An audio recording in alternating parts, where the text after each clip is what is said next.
oduu gaddaa innaa lillaahi wa innaa ilayhi raaji'uun.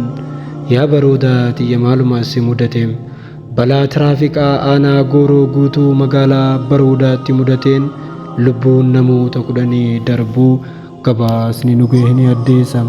Godina Harargee bahaa aanaa gooroo guutuu magaalaa baroodaatti balaa tiraafikaa mudateen lubbuun namoota 10 darbee jira.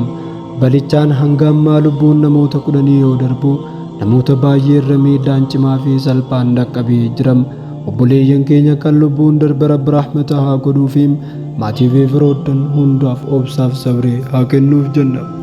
Yeroo manaa baatum nagaan gala jetteetuma mana keetii baatam garuu gaafa qadaa fi murtii Rabbii sitti gahuum konkolaataan ati deemtuun kun ajaja Rabbii jala waan jiruuf akkanatti karaatti haftam.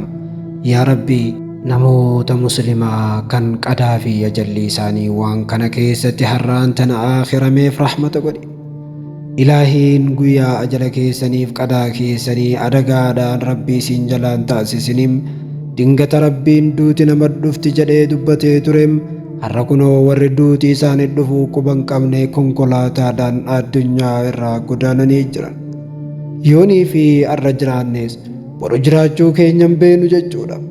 Akka waan mataa keenya ofii keenyaan ofiin jirruutti deemnam garuu Rabbiitu lubbuu keenya harkaa qaba.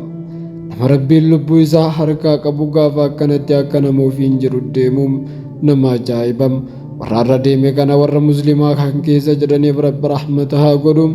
اللهم اغفر لهم وارحمهم وعافيهم واعف عنهم واكرم نزلهم ووسع مدخلهم واغسلهم بالماء والثلج والبرد ونقهم من الخطايا كما ينقى الثوب الأبيض من الدنس وأبدلهم دارا خيرا من دارهم وأهلا خيرا من أهلهم وزوجا خيرا من زوجهم وأدخلهم الجنة وقهم فتنة القبر وعذاب النار.